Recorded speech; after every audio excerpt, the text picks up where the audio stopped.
Hi, welcome back to Drum Dog and to another one of our myth-busting videos. Today we are going to be finding out if you can revive your old pitted drum heads with a heat gun. Alright, so there's a number of videos on YouTube that demonstrate how to do this and swear this works. I think I saw it on a drum forum. Yeah. And it was very much kind of 50-50 split as to that's a terrible idea, no, that's a great idea. Well, that's a perfect subject for This one of our is what videos. we're here to find out. Have you ever tried it before? No, not at all. No. No, I've never taken a heat gun anywhere near a drum before because it makes me feel all kinds of nervous things. Cool. So you've never thought of another reason where you're... another solution to your heads being knackered other than buy new heads? I mean, it's the generally accepted solution. Yeah. So today we have got our hands on some of the ugliest and most pitted and abused drum heads that we could possibly find, and these things are fit for the bin. I never would in a million years think of reconditioning them or saving them because they are dead. They're single ply heads that have clearly been hit super hard, and then they're not just pitted, they are bowled. You could eat your breakfast out of these things. These are school music department drum heads. Yeah. So, well, it'll be really interesting to see, A, what they sound like at the moment. I doubt they are in a tunable condition at all. And then B, if the heat gun brings any life back into them, or if it's just a visual reduction of the pitting. Will they actually sound any better? Let's give it a go. I have a horrible feeling it's going to warp the head. I think you are going to find it very challenging to let a small little nozzle like that stretch the head, because that's what you're doing. You're stretching it by an even amount all over. I think it's going to be a nightmare to tune up again. That's my preconception. So you don't think on cooling it's just going to shrink back down again, back into its original, I want to think of another word, but sag. I think it would make sense, I think, if you could heat it uniformly, but when you're just going around with such a small little nozzle, I don't see how you can get the whole head, get the exact same amount of heat in the whole head. You're going to end up stretching some bits more than others, surely. There's no one way to find out. Just a quick question. Why are you... Usually you do your lessons and things on your Babinga Tama. For some reason, for this one, you've switched to your Stage Custom. Any particular reason? The main reason is that I'm about to take a heat gun to it. Oh, yeah. And that makes me all kinds of nervous. So we're using the cheap 8-lug today. I mean, you have to have the head fitted to a drum and I think tuned up so it's nice and tight. So then when you take the heat gun to it and the head then stretches out, it pulls it out even. I think is the idea. So you can't just do it to a loose head, or I don't know, I guess it'd maybe get even worse. Go on in. Right, I'm gonna crank it up a little bit first. I'm just gonna give it a little bit more tension. Oh, there's too much tension in the room already. You're going to set fire to your drum. I'm not going to set fire to my drum. I'm going to be very careful. That'll do. Right, okay. You know what people are like in the comments about your tuning? I don't know. Do we need to tune this before we heat gun it? So the heat gun has got a few settings. I'm gonna warm up. We're gonna get going on the mildest of settings first.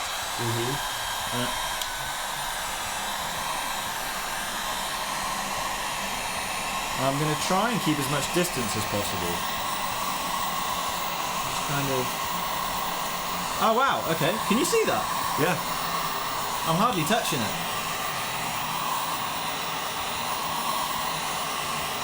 Holy Moses. Did you get that? How much do I give it? Do I stop there? Is it completely flat? Or do you I think feel like the pits are out. Well, this bit's quite hot. That is hot. All in the name of science, man. You can... Okay, if you're doing this at home, be careful, it's really hot. That kind of hurt. But, you can still feel like... It feels wavy, it's not pitted anymore. So there is a fair amount of distance from the head, in between the head and the gun there. I'm not up super close, I think you would melt it. I mean... Those pits are gone. So I'm going to let it cool and see if they appear again. You hear it raising pitch?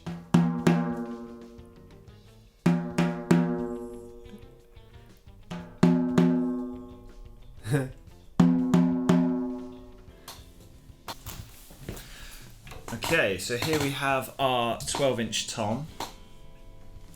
This one looks a bit worse. This has seen some real abuse, to be honest. I remember.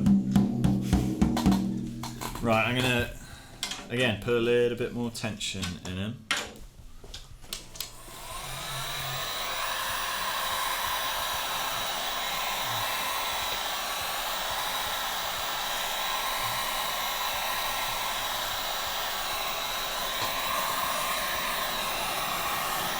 Just warming up.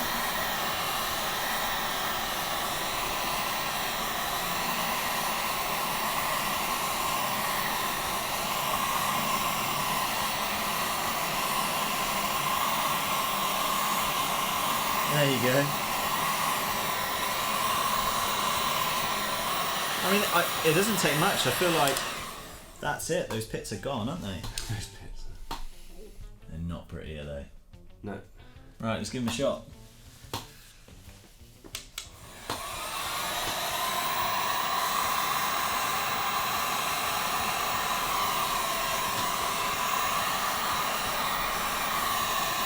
It's much harder to see the pits on the clear heads than it was the coated snare head.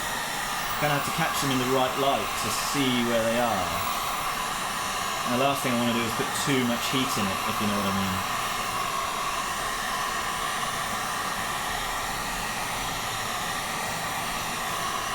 Yeah, there they go. It takes a second for the gun to warm up, but once it's warm, it really doesn't take much for them to shrink back at all.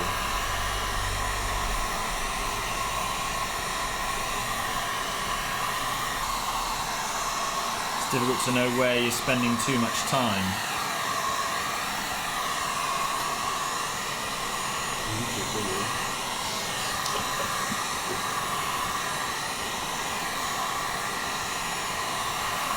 I feel like that's probably a lot with that. Obviously, it goes without saying, anytime you're using a heat gun, be really careful where you put it, because it's going to be hot for a good second now. So this has got a nice base on the bottom, so I'm going to put it there out of the way where it's not going to fall over and set our studio on fire. Yeah, it's a good job I got a wood. Whose idea was that?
I found that quite surprising. Yeah, me too. The speed that they just went, the indentations went away, the dips. Yeah. What are Yeah. dips? What's the word? Pits. Pits. And then but they went away super fast, didn't they? Yeah, it didn't take much, and there's quite a lot of distance from the gun there, and I feel most of the time was just the gun getting up to temperature. Obviously, the heating element in it actually getting hot, and then it blowing the air out. But as soon as it got hot, those pits really did just suck in and disappear. The head did end up in a much higher tuning. Yeah. So it took a bit of fiddling afterwards. I basically had to completely drop it down so the hoop was completely loose, and then build it up from scratch, and then try to match the tuning of the initial recording with the pitted heads. But that was quite hard because actually there was a fairly big tonal difference. Yeah, so step one, myth busting. Yeah. Visually, it works. Yes. It does work. Yes. Those pits, that was a flat head. So if the drum sounds bad anyway, then it's fixed because it now looks good. So, sound then, come on. It didn't sound like a new head.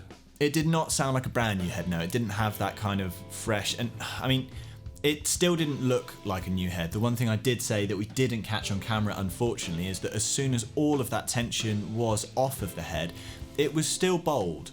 Although all of the individual little pits had gone, the grand scheme of the fact that that head is used and, you know, has stretched in the center was still there.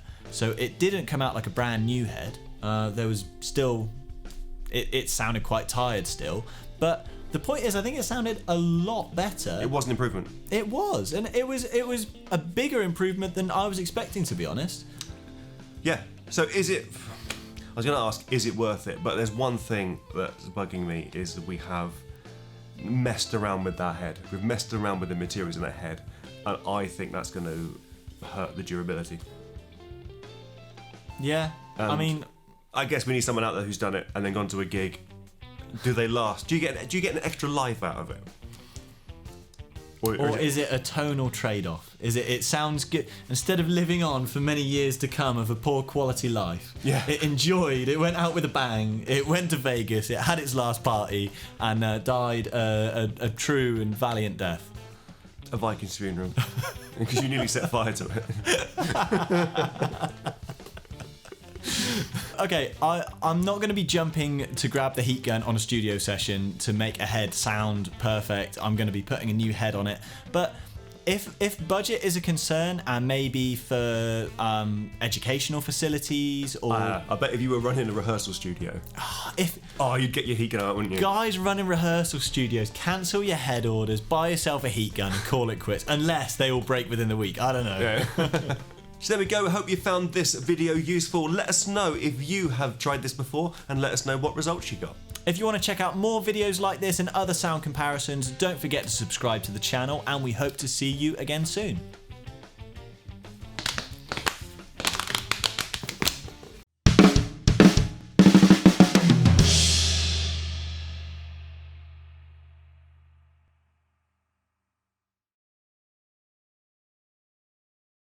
Today we are going to be finding out if you can revive your old pitted drum heads with a heat gun.